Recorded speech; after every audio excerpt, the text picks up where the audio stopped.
WGBH, Boston, presenta, en asociación con el Museo de Arte Metropolitano,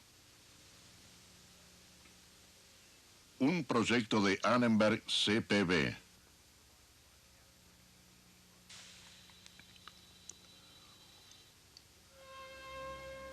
Una poderosa corriente fluía en toda Europa, la del nacionalismo y el orgullo nacional. Las potencias europeas expandían sus imperios y sus rivalidades se propagaron por todo el mundo hasta que la guerra pareció inevitable. Hoy, en la tradición de Occidente, la era de los estados nacionales.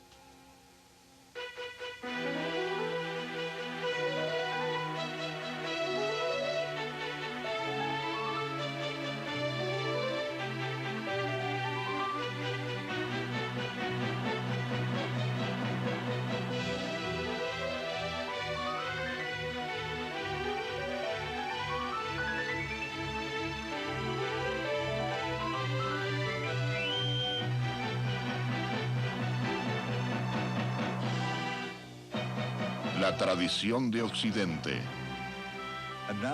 Y ahora el profesor Eugene Weber de la Universidad de Los Ángeles en su viaje a través de la historia de la civilización occidental.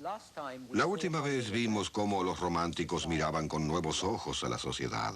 Veían cosas que antes ya habían existido, pero ahora las observaban muy detenidamente. Estaban escandalizados, conmocionados y querían hacer algo al respecto. La revolución industrial, el estallido urbano, las mejoras en comunicaciones y en información habían concentrado la realidad y la imagen del sufrimiento, horror e injusticia a un grado sin precedentes, justo cuando el renacimiento del siglo XIX, la revolución, el romanticismo, tornaron a la gente más sensible, más propensa a impresionarse o a deprimirse por el sufrimiento humano. Las maravillas de la industria moderna competían con los horrores de la industria humana, o quizás de la industria inhumana. Niños pequeños trabajando 16 horas diarias, cayendo agotados sobre las máquinas, donde perdían la vida o quedaban mutilados. Hombres, mujeres y niños vestidos con harapos, viviendo en cuevas como osos. Varias familias en una misma habitación con piso de tierra, cubierto de barro y estiércol. El problema se mitigó por las reformas que gradualmente mejoraron la suerte de los pobres parias. Por los trabajadores que se organizaron para ayudarse a sí mismos, por la revolución que aceleró el proceso de reforma y por la producción y los recursos en aumento que trajeron más superávit y más al alcance de todos. Hacia la segunda mitad del siglo, el hambre espantosa y la miseria que tanto deprimieron a los anteriores observadores se habían aliviado. No habían desaparecido del todo, no, pero eran menos intensas. Las horas laborales se estaban reduciendo, las condiciones laborales mejoraban, había servicios médicos, pensiones para la vejez, escuelas, subsidios para la vivienda, para lotes de huertas, para desempleo. Todo llegó, no obstante, a menudo demasiado poco y demasiado tarde. En la mayoría de los países la legislación social de real importancia ocurrió a fines del siglo XIX o en el siglo XX, pero jamás había existido antes, y si comparamos los últimos 150 años con el resto de la historia, este resulta ser un periodo excepcional. Más aún, la reforma social se produjo en parte porque las clases alta y media sentían pena por la clase baja, y también eso era nuevo. Podríamos denominarlo romanticismo social. Este consideraba al pueblo como los últimos nobles salvajes de quienes provendría la regeneración social. Y este punto de vista, que combina compasión, caridad, culpa, este punto de vista aún hoy es actual. Las reformas también llegaron porque más gente obtuvo el voto. En 1914 votaban todos los hombres, hasta en países como Austria e Italia, que iban a la saga de los demás. El sufragio masculino universal significó que los políticos que deseaban ser electos tenían que atender los intereses de sectores del electorado cada vez más grandes.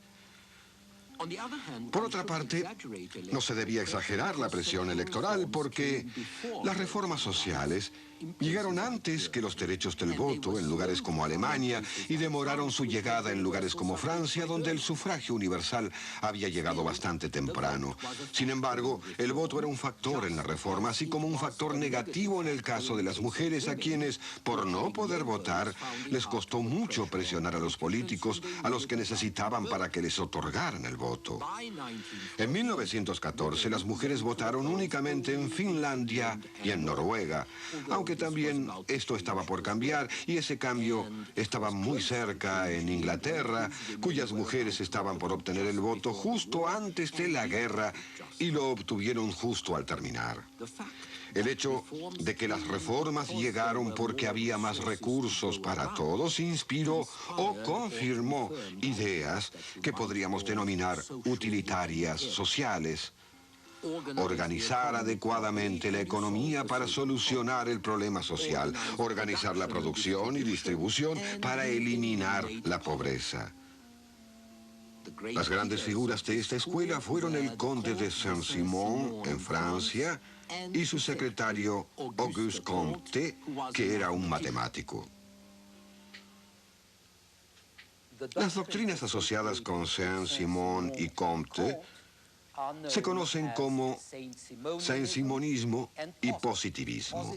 Positivismo porque se suponía que se basaba en análisis científicos de datos positivos, como matemática o estadística. Pero en realidad son doctrinas del progreso inspiradas por el progreso real que se estaba produciendo y arguyendo que el gigantesco progreso adicional podrían realizarlo administradores tecnócratas, ingenieros, financistas, especialistas de todo tipo, ya que se relacionaba estrechamente con los logros concretos que el positivismo inspiró en mucha gente, incluso en los hombres que ganaron la independencia del Brasil, quienes pusieron el lema positivista en la bandera patria, en el orden y en el progreso. El positivismo logró también algunos éxitos muy reales.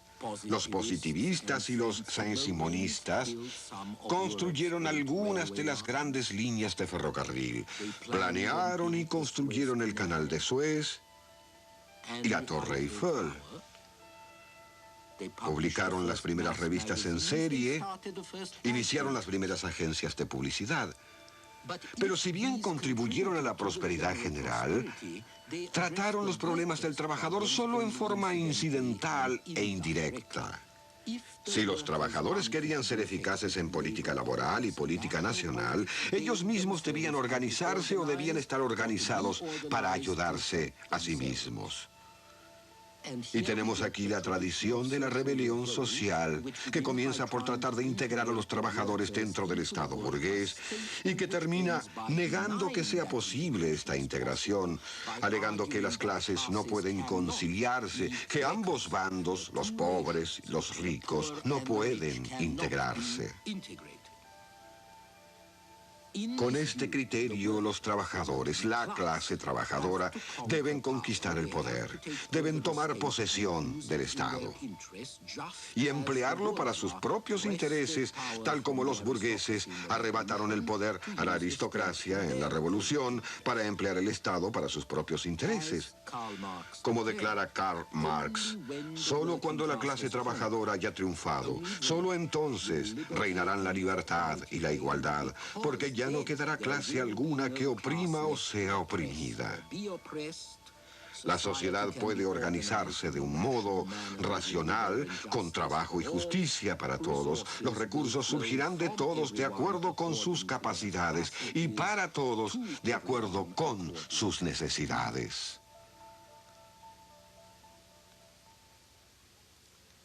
El marxismo, sin embargo, no fue demasiado influyente hasta fines del siglo, pero las diversas doctrinas que intentaron integran a los menesterosos mediante una reforma o una rebelión.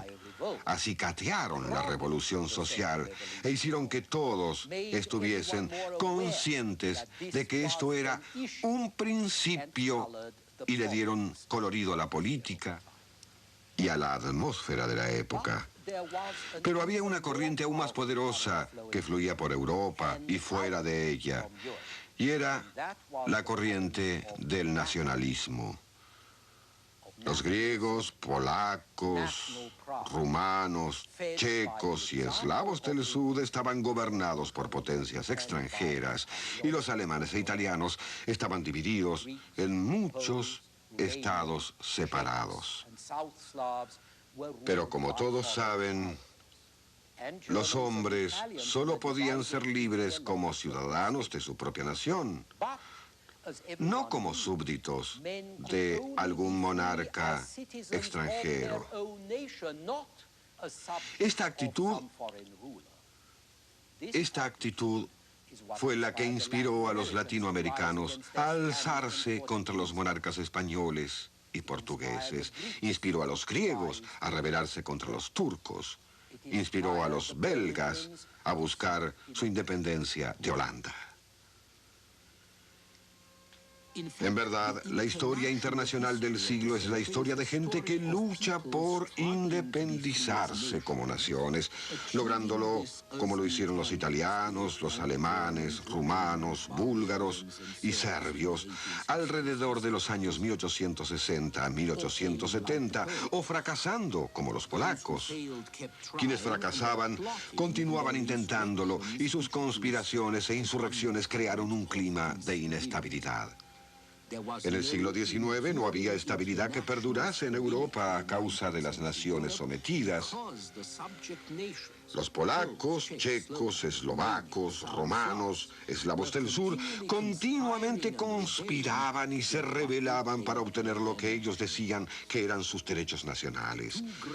Los dos grandes estallidos revolucionarios de 1830 y 1848 especialmente fueron épocas de revolución nacional en que la gente se rebelaba por la independencia o por el derecho a unirse en un solo Estado nacional. El siglo XIX no fue una terrible época de guerra en Europa, pero las guerras que se produjeron fueron casi todas de alcances nacionales.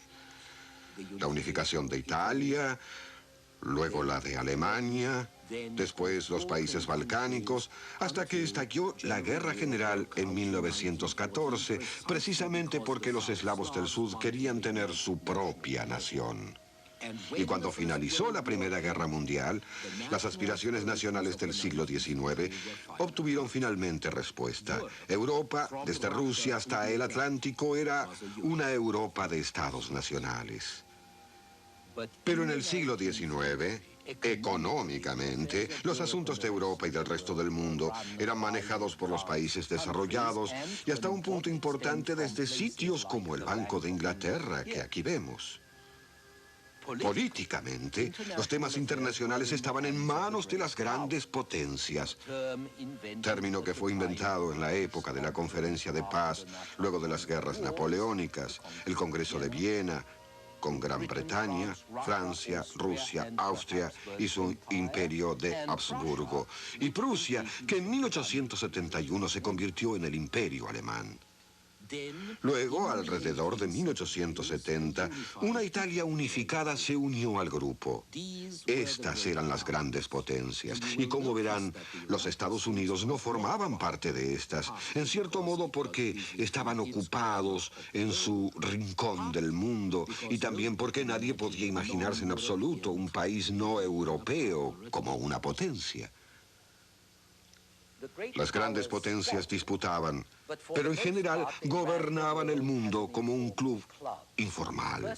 En la primera mitad del siglo, las dos mayores potencias eran Gran Bretaña y Francia, que combinaban el desarrollo industrial con una gran población. En la segunda mitad del siglo, las dos mayores potencias eran Gran Bretaña y Alemania, por las mismas razones.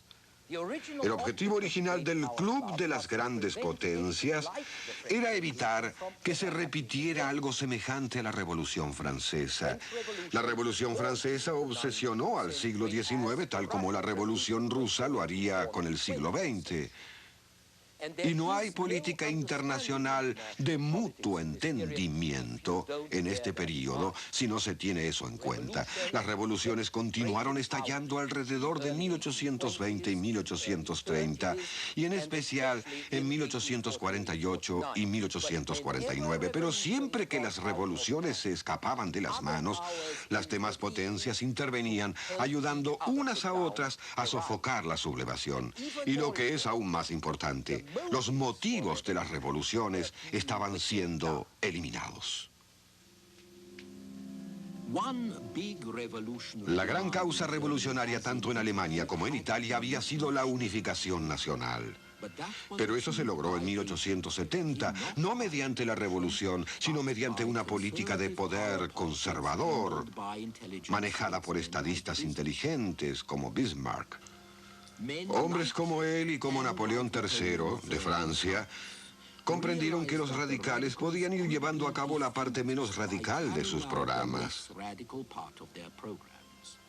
La mayor productividad, las mejoras económicas y las reformas moderadas hicieron que esto fuese posible. Las grandes potencias, como la Inglaterra de la reina Victoria, estaban también decididas a evitar todo cuanto pudiese debilitarlas, todo cuanto permitiera iniciar una revolución. Y lo primero que deseaban evitar era una gran guerra general, porque pensaban, y con razón, que la guerra adelantaría la revolución. Así que las guerras del siglo XIX tendían a ser marginales, como la de Crimea que aquí vemos, o la de los Balcanes. O si no, eran bilaterales. Francia contra Austria, Austria contra Prusia, Prusia contra Francia.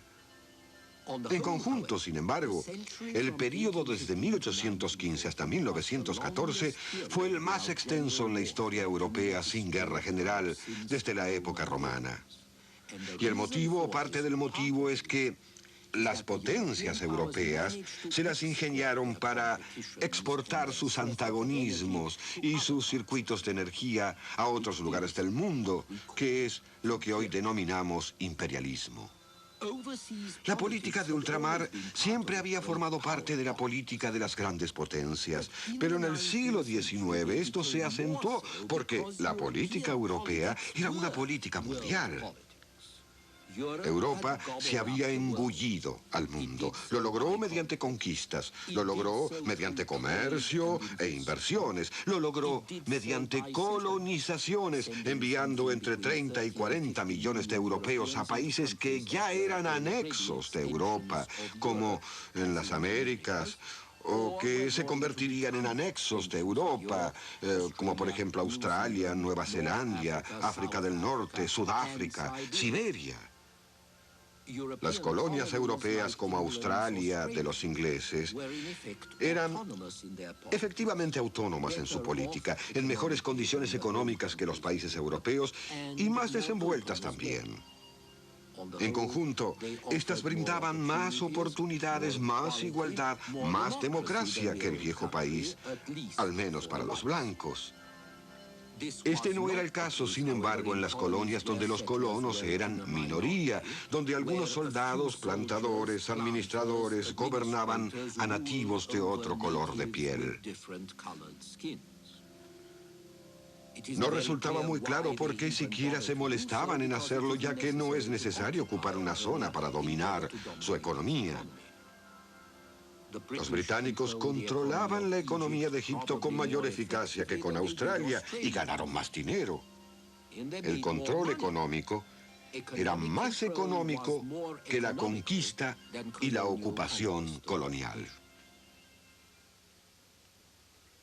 Si el mundo, no obstante, se hallaba dividido de ese modo colonial nada práctico, fue en parte porque a las grandes potencias y a las pequeñas no siempre las movían únicamente los intereses racionales. Había un sentido de aventura respecto de las colonias, algo así como lo que despiertan las historias de Tarzán. Había un sentido de misión que aportaba cristianismo, higiene o un gobierno decente para aquellos que en esa época eran definidos como la raza más inferior fuera de la ley. Ahora nos puede causar risa la carga que soportaba el hombre blanco, y había mucha hipocresía en esto, y brutalidad, y estupidez. Luego, el comercio de esclavos en el África, efectuado por africanos y árabes, que fue suprimido por oficiales y misioneros blancos, recientes conversos al antiesclavismo. Y se atendieron muchas enfermedades, y muchos problemas de superpoblación fueron causados inadvertidamente por la intervención de los médicos blancos. Pero la razón principal de que las grandes potencias se abocaran a las posesiones coloniales fue porque la rivalidad de las potencias europeas que competían por la supremacía en Europa se estaban esparciendo por el resto del mundo. Una gran potencia debía tener posesiones en ultramar y una flota. Los británicos tenían ambas cosas, los franceses también. Así que cuando Alemania se convirtió en una gran potencia después de 1870, tenían que tener colonias también y una flota a pesar de los trastornos y gastos que causaban. Hasta los italianos, una vez que estuvieron totalmente unidos en 1870, comenzaron a pensar que les gustaría parecerse a una gran potencia, de modo que comenzaron a pensar en las colonias. En todo caso, la rivalidad europea, económica y política, se extendió por todo el mundo y colmó los 30 años previos a 1914 de crisis internacionales originadas en conflictos coloniales. Esta es una caricatura norteamericana sobre la ambición imperial de Rusia. En realidad, ninguna de estas crisis produjo una guerra mundial, pero la acumulación de estas hizo temer un conflicto mayor y lo hizo parecer inevitable tarde o temprano. Y no resulta sorprendente que cuando finalmente llegó la Guerra Mundial en 1914, comenzara en lo que podríamos denominar como la última zona colonial o la última sin colonizar, los Balcanes. Tal como lo preveían los estadistas del siglo XIX, la guerra y la revolución llegaron juntas. La expansión colonial rusa sobre la costa del Pacífico había llevado al imperio zarista a entrar en guerra con el Japón, una guerra que Rusia perdió malamente. Su humillante derrota desestabilizó al imperio ruso y le provocó una revolución en 1905. Esta revolución fue sofocada, pero no antes de producir brotes revolucionarios simpatizantes entre países vecinos aún más retrógrados que Rusia, como Persia, China y lo que aún es más importante, Turquía y su decrépito imperio otomano. Con Turquía en un caos, sus súbditos y ex-súbditos balcánicos comenzaron a combatir contra los turcos y los unos contra los otros. El sublevamiento en los Balcanes amenazaba a su vez a otro imperio arcaico, el austrohúngaro, el imperio de Habsburgo, que gobernaba a muchísimos eslavos del sur, en lo que hoy es Yugoslavia. Así que la Primera Guerra Mundial estallaría en los Balcanes, porque los intereses y los temores de los tres arcaicos imperios se encontraban allí y chocaban con las ambiciones revolucionarias de los serbios, croatas, búlgaros y griegos, sin mencionar a los italianos y los albanos.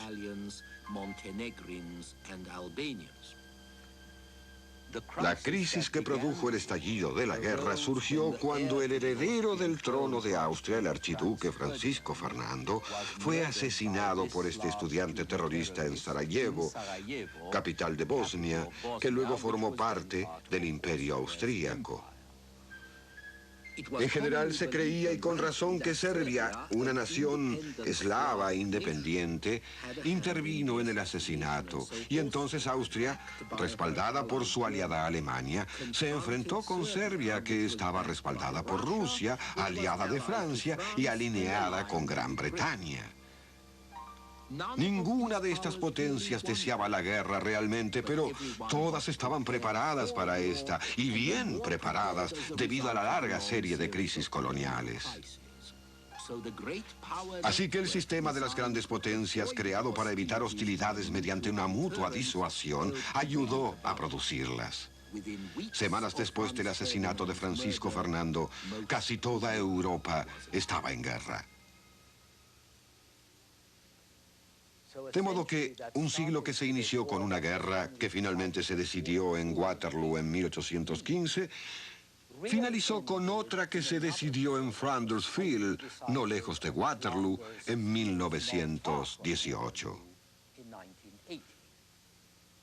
Y este siglo, que comenzó con una era de revoluciones en Europa occidental, finalizó con una era de revoluciones en Europa oriental. Pero esa es otra historia. La próxima vez retrocederemos un poco hasta fines del siglo XIX, momento en el cual tomaron forma muchas de nuestras actitudes actuales. Hasta entonces.